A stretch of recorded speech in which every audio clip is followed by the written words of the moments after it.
1 Samuel 13 continued war with Philistia. Saul was 30 years old when he became king, and he reigned for 42 years. Saul selected 3,000 special troops from the army of Israel and sent the rest of the men home. Sent the rest of the men home.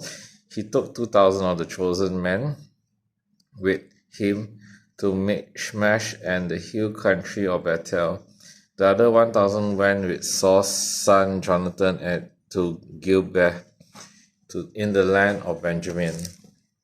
Soon after this, Jonathan attacked and defeated the garrison of Philistines at Geba.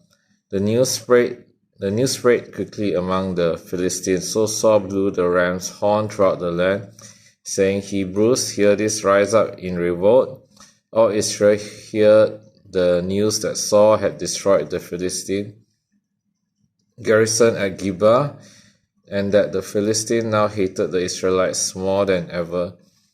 So the entire Israelite army was summoned to join Saul at Gilgal. The Philistines mustered a mighty army of 3,000 chariots, 6,000 charioteers, and as many warriors as the garrison of sand in the seashore.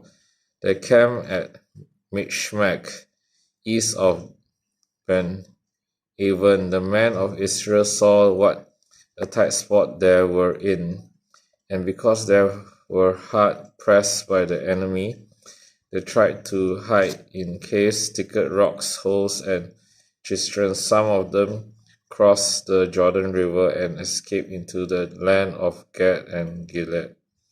Saul's disobedience and Samuel's rebuke. Meanwhile, Saul stayed at Gilgal, and his men were trembling with fear. Saul waited there 7 days for Samuel, as Samuel had instructed him earlier, but Samuel still didn't come. Saul realized that his troops were rapidly slipping away, so he demanded, "Bring me the burnt offering and the peace offering," and Saul sacrificed the burnt offering himself. Just as Saul was finishing with the burnt offering, Samuel arrived. Saul went out to meet and welcome him, but Samuel said, "What is this you have done?" Saul replied, "I saw my men scattering from me, and you didn't arrive when you said you would, and the Philistines are at Michmash ready for battle. So I said, the Philistines are ready to march against us at Gilgal, and I haven't even asked for the Lord's help. So I felt compelled to offer the burnt offering myself before you came.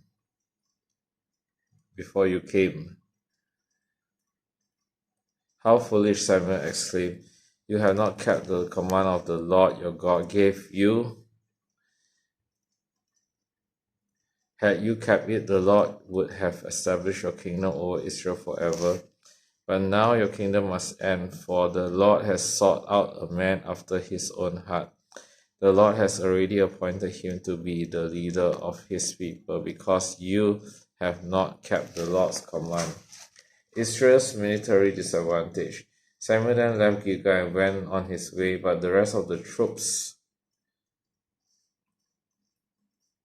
went with Saul to meet the army.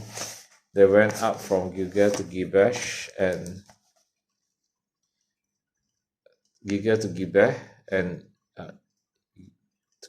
in the land of Benjamin. When Saul counted the men who were still with him, he found only 600 were left. Saul and Jonathan and the troops with them were staying at Geba in the land of Benjamin. The Philistines set up their camp at Michmash. There, 3 raiding parties soon left the camp of the Philistines. One went north towards Ophrah in the land of Shual. Another went west to Behiron, and the third moved towards the border above the valley of Zeboim, near the wilderness. There were no blacksmiths in the land of Israel in those days.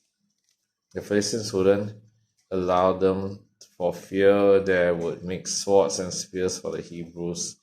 So whenever the Israelites needed to sharpen their plowshares, picks, axes, or sickles, They had to take them to the Philistine blacksmith.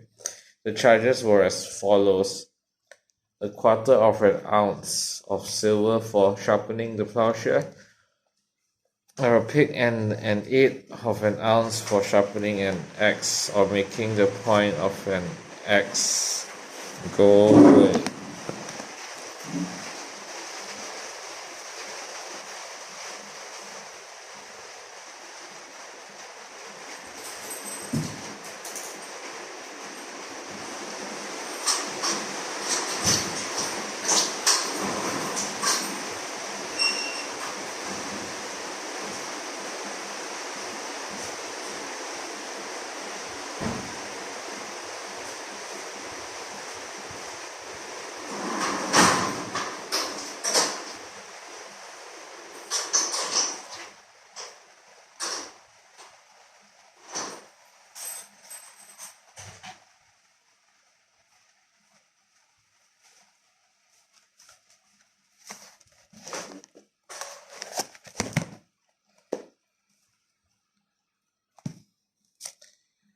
Or making the point of an ox goad.